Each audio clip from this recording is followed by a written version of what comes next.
Well friends, welcome. SEBI में कुछ disclosures में के ऊपर कुछ अमेंडमेंट्स आई हैं, जो कि सेबी लोडा 2015 हमारा रेगुलेशंस चलती हैं। उसके ऊपर कई क्लैरिफिकेशंस हैं, कोई अमेंडमेंट्स हैं और कई लॉ में कोई टेक्निकल सी चीज़ें जो कि हेयर एंड देयर थी, उसे थोड़ा सा कंपाइल किया गया है। तो हम डिस्कस करते हैं कि क्या कुछ चीज़ें हैं जो कि चेंजेस आई हैं। सबसे पहले रेगुलेशन 2 ऑफ लोडा 2015 में इसमें जो डिस्क्लोजर्स के टाइम पीरियड दिया हुआ था वो 2 वर्किंग डेज़ दिया गया था। इसको अमेंड करके 2 working days of stock exchange किया गया है, क्योंकि काफ़ी प्रॉब्लम्स आती थी। कई बार कोई फ्राइडे का मैटर होता था, सैटरडे संडे की वीकली ऑफ्स रहते थे, तो उसके लिए जो ड्यू डेट बन जाती थी वो तकरीबन मंडे को बन जाती थी या संडे को बन जाती थी। लेकिन अब इन्होंने 2 working days of stock exchange कहा है, दैट्स मीन मंडे और ट्यूसडे। अगर आपका कोई फ्राइडे को मैटर हुआ है तो आपको वो ट्यूसडे इवनिंग तक डिस्क्लोज करना है। तो ये एक टेक्निकल सा एक इशू था जिसे रिजॉल्व किया गया है। उसके बाद रेगुलेशन 3 में इंस्टीट्यूशन ट्रेडिंग प्लेटफॉर्म को हटा के इनोवेशन ग्रोथ प्लेटफॉर्म को इंसर्ट किया गया है। तो ये भी एक टेक्निकल चीज़ रिजॉल्व की गई है। रेगुलेशन 3 में जो कि टॉप 100 लिस्टेड कंपनीज के ऊपर एप्लीकेबल थी for one way live of AGM. अगर कोई कंपनी नीचे भी चली जाती है टॉप 100 कंपनी से due to any of the reason threshold वो नहीं भी मीट कर पाती, फिर भी उन्हें one way live communications of AGM देना पड़ेगा। उसके बाद जी एक regulation 4 subsection 2 subsection D subsection 4 में एक चेंज है।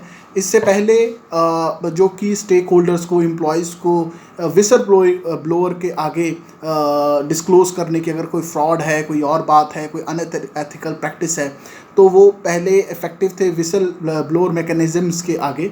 अब जो आपकी विजिलेंस कमेटी होगी वहाँ पर भी वो चीज़ें वो डिस्क्लोज कर सकते हैं। उसके बाद जी रेगुलेशन 6 में एक टेक्निकल चेंज आया है। पहले हिज ऑब्लिगेशंस लिखा गया था, अब हिज और her, because in our profession both male and females are there. तो ये एक टेक्निकल मिस्टेक था जिसको ठीक किया गया है। रेगुलेशन 7 में जो कि शेयर ट्रांसफ़र एजेंट और कंपनी सेक्रेटरी और आरटीए एक जॉइंट सर्टिफिकेट देते हैं, अभी वो सर्टिफिकेट उनको हाफ ईयरली देना होता है, अब उसे ईयरली कर दिया गया है, उसकी टाइम पीरियड बढ़ा दी गई है। रेगुलेशन 15 में भी इंस्टीट्यूशन ट्रेडिंग प्लेटफॉर्म को हटा के ऑन इनोवेटर ग्रोथ प्लेटफॉर्म में एक ये इंसर्ट किया गया है। तो ये एक रिप्लेसमेंट है रेगुलेशन 15 में। रेगुलेशन 15 में काफ़ी एग्जम्पशंस थी, अब उस एग्जम्पशंस को थोड़ा वाइड किया गया है और वो सभी कंपनीज़ के ऊपर लागू होंगी। और नेटवर्थ और पेड अप कैपिटल जो एक कंपनीज़ जिनकी एसएमई एक्सचेंज के ऊपर है उन्हें सारी एग्जम्पशंस मिलेंगे अंडर रेगुलेशन 15 सबसेक्शन 2 में। और जो कंपनी पेड अप कैपिटल और थ्रेशहोल्ड जो इनका क्राइटेरिया नहीं मीट करती होंगी उन्हें भी वो एग्जम्पशंस मिलेंगी। तो जो इनकी एग्जम्पशन क्राइटेरिया था उसे वाइडन किया गया है। उसके बाद जी रेगुलेशन 15 में अगर आपके ऊपर अभी कुछ कंपनीज ऐसी हैं upon the basis of paid up capital की थ्रेशोल्ड लिमिट में जो फॉल नहीं होती, उनके ऊपर कॉर्पोरेट गवर्नेंस रिपोर्ट एप्लीकेबल नहीं है। लेकिन किसी भी साल अगर आपके ऊपर कॉर्पोरेट गवर्नेंस रिपोर्ट एप्लीकेबल हो जाती है तो वो कम से कम 3 साल तक आपके ऊपर अप्लाई होती रहेगी, जब तक आपकी पेड अप कैपिटल और थ्रेशोल्ड नीचे नहीं दोबारा चली जाती। तो वंस अगर एक बार आपके ऊपर कॉर्पोरेट गवर्नेंस की रिपोर्टिंग अप्लाई हो गई तो वो आपके 3 साल तक आपको उसके हिसाब से अपने कंप्लायंस चार्ट में रखना पड़ेगा। उसके बाद जी 15(2)B को ओमिट किया जा रहा है 1 सितंबर 2022 से। रेगुलेशन 17A में मैक्सिमम नंबर ऑफ डायरेक्टर्स में पहले सब रेगुलेशन दिया गया था, अब सब रेगुलेशंस को हटा के रेगुलेशन में ये एक चेंज है जिसमें आपको दिखाया जाता है कि आप कितनी कंपनीज़, कितनी कमेटीज़ में और डायरेक्टर हो, तो उसे सब रेगुलेशन को चेंज करके रेगुलेशन किया गया है डेफिनेशन में। उसके बाद risk management committee under regulation 21, इसमें जो कॉम्पोजिशन ऑफ बोर्ड का दिया गया है वो कम से कम आपके 3 डायरेक्टर्स होने चाहिए और मिनिमम आपका 1 इंडिपेंडेंट डायरेक्टर होना चाहिए। लेकिन अगर आपके एसआर इक्विटी शेयर्स हैं तो आपका 2/3 of the board independent directors का होना चाहिए। उसके बाद पहले 1 मीटिंग होनी ज़रूरी होती थी रिस्क मैनेजमेंट कमेटी की, लेकिन अब 2 मीटिंग्स कर दी है और मिनिमम जो डिफरेंस हो सकता है 2 मीटिंग्स का वो 180 दिन से ज़्यादा नहीं होना चाहिए। तो ये 2 एक बड़े चेंजेस इन्होंने किए हैं रिस्क मैनेजमेंट कमेटी में। रिस्क मैनेजमेंट कमेटी की जो एप्लीकेशन थी upon the basis of market cap के ऊपर, वो पहले टॉप 500 कंपनीज़ के ऊपर थी, अब top 1000 upon the basis of market cap के ऊपर ये अप्लाई होंगी। तो ये एक बड़ा चेंज है on the risk management committee.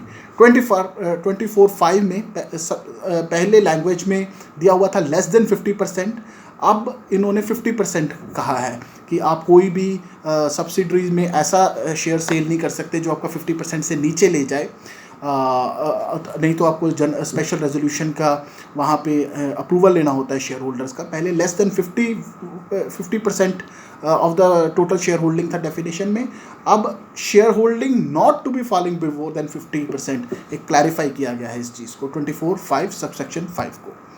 24A secretarial compliance report, सभी लिस्टेड कंपनीज़ के ऊपर सेक्रेटरियल कंप्लायंस रिपोर्ट एप्लीकेबल है, लेकिन अलॉन्ग विद दैट अगर आपकी कोई मटेरियली सब्सिडरीज हैं उसके ऊपर भी आपका सेक्रेटरियल ऑडिट अप्लाई होगा, और उसकी भी आपको रिपोर्टिंग जो होगी वो आपका एनुअल रिपोर्ट का पार्ट बनेगी of the listed company. 60 days में आपको ये एक चेंज है कि आपकी जो सब्सिडरीज कंपनी है, मटेरियल सब्सिडरीज कंपनीज जो हैं आपकी, उनके ऊपर भी ऑडिट एप्लीकेबल है, और उनका जो ऑडिट रिपोर्ट सेक्रेटरियल रिपोर्ट होगी वो आपके एनुअल रिपोर्ट का पार्ट बनेगी। 60 डेज़ में आपको देनी होती है सेक्रेटरियल कंप्लायंस रिपोर्ट। 25(3) ये एक बहुत बड़ा टेक्निकल एरर था। पहले वंस इन अ ईयर दिया गया था कि जो आपके इंडिपेंडेंट डायरेक्टर्स होते हैं उसकी वंस इन अ ईयर में मीटिंग हो सकती है, लेकिन अब at least 1 meeting in a financial year किया गया है। तो एक टेक्निकल एरर था जिसे रिजॉल्व किया गया है।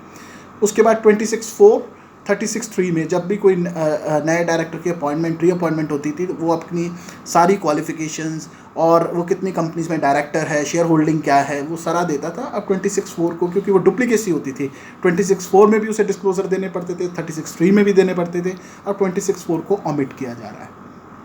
27(2) जो कि कॉर्पोरेट गवर्नेंस की डिस्क्लोज़र होता है, पहले वो 15 दिन में आपको डिस्क्लोज़र देना होता था, अब ये इसका टाइम पीरियड बढ़ा के 21 days at the completion of quarter कर दिया गया है। प्रायर इंटीमेशन, अगर कोई डिक्लेरेशन ऑफ बोनस सिक्योरिटी का है then you have to must to disclose that. Material events का भी 30 मिनट्स था after the conclusion of meeting, अब इसका शेड्यूल 3 के हिसाब से टाइम फ्रेम तय किया गया है। 31A प्रमोटर रिक्लासिफिकेशंस में पहले 3 मंथ्स का टाइम पीरियड था बोर्ड मीटिंग से एनुअल जनरल मीटिंग का, अब उसे कम करके 1 महीना किया गया है। और जो अप्रूवल्स हैं ऑफ शेयर होल्डर्स एग्जम्प्टेड के, वो 1% से ज़्यादा अगर कम हैं तो आपको एग्जम्प्ट किया जा रहा है for the approvals of the share holder. तो आपको आपका बोर्ड का अप्रूवल लगेगा, फिर आपने सीधा सेबी को फाइल कर देना है to the respective stock exchange. आपको शेयर होल्डर का अप्रूवल की कोई ज़रूरत नहीं है अगर 1% से कम आप होल्ड कर रहे हो। अगर कोई डाइवोर्स का केस है तो भी आपको ये अप्लाई आपके ऊपर नहीं होता है, और अगर आपका IBC का मैटर है तो भी आपके ऊपर ये सबसेक्शन 3, 4, 8 नहीं लगेंगे आपके ऊपर। और अगर ओपन ऑफर है तो 31A3, 31A3 subsection C, 31AD आपके ऊपर नहीं लगेंगे। पोस्ट अमेंडमेंट्स, अब इसके बाद अंडर रेगुलेशन 32 में अगर आपने कोई मॉनिटरिंग एजेंसी अपॉइंट की हुई है तो पहले आपको कहा गया था कि आपने उसका डिस्क्लोज़र देना होता है टू रिस्पेक्टिव स्टॉक एक्सचेंज, लेकिन अब आपको वो disclosure with in 45 days after the finish off quarter देना होता है। उसके बाद जी अब आपको पता होगा, आपने सुना भी होगा, काफ़ी मार्केट में इसके बारे में है कि बिज़नेस रिस्पॉन्सिबिलिटीज़ को जो टॉप 1000 कंपनीज़ के ऊपर था वो ख़त्म किया जा रहा है, सस्टेनेबिलिटी रिपोर्ट को लागू किया जा रहा है और उसका एक नया फॉर्मेट भी आ गया मार्केट में। उसके बाद रेगुलेशन 40 में जो आपका timeline of the specified period था, पहले हाफ ईयरली था, अब उसको ईयरली कर दिया गया है। डिविडेंड पॉलिसी हर एक की होनी चाहिए, पहले 500 कंपनीज़ के ऊपर एप्लीकेबल थी, अब 1000 कंपनीज़ के ऊपर एप्लीकेबल कर दी गई है।